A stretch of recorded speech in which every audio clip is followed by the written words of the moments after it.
gada a matsayin gado. Wannan ita ce ka'ida. Wannan yana maganar cewar yana da mace guda ɗaya,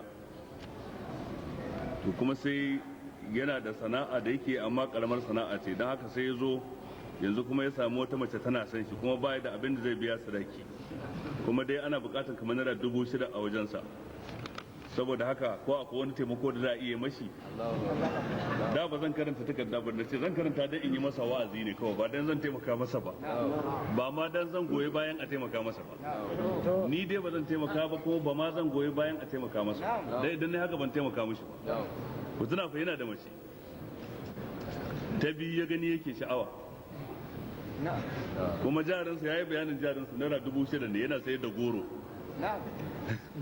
Sai yake son a nan gurin mu haɗa masa sadaka domin yin aure na biyu. Da ka'ida ta yin aure, ko da aure na farko ne mutum baya yi sai in yana da iko. Aya ta nuna haka cikin suratul nur, hadisi ya nuna haka daga manzon Allah sallallahu alaihi wasallam. A cikin alqur'ani ubangiji ta'ala ce wal yasta'fifil ladzina la yajiduna nikahan hatta yughniyahumullahu min fadli. Waɗanda ba su da halin yin aure to su yi kokarin kame kansu da kawar da kai da hakuri da juriya hatta yughniyahum Allahu min fadli, har ya zuwa lokacin da Allah zai wadata su daga falalarsa. To kaga anan wanda baya da hali ma kenan, ko ɗaya baya da ita, an ce yayi hakuri, bai ce ba a ce bai je ya nemi sadaka ko ya je ya bara ko na makamancin haka. Sannan manzon Allah sallallahu alaihi wasallam ya bayyana ce ya ma'ashara shabab man istata'a minkum alba'ata falyatazawwaj. Ya taron matasa wanda yake da ikon yin aure cikin ku to ya aure. A ƙarshe sai ce wa mallam ya satifa alaihi bisawm, wanda baya da ikon yin aure ku to sai ya rinka yin azumi.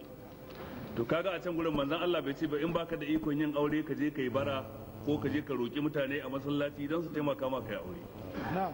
To a nan gurin tsakanin mutumin da baya da aure a karan fari da ko mutumin da yana da akwai ƙari yake bukata, wane ne ya fi cancantar a yi masa taimako ya yi aure, wanda zai yi a karo na farko ko wanda zai ta biyu?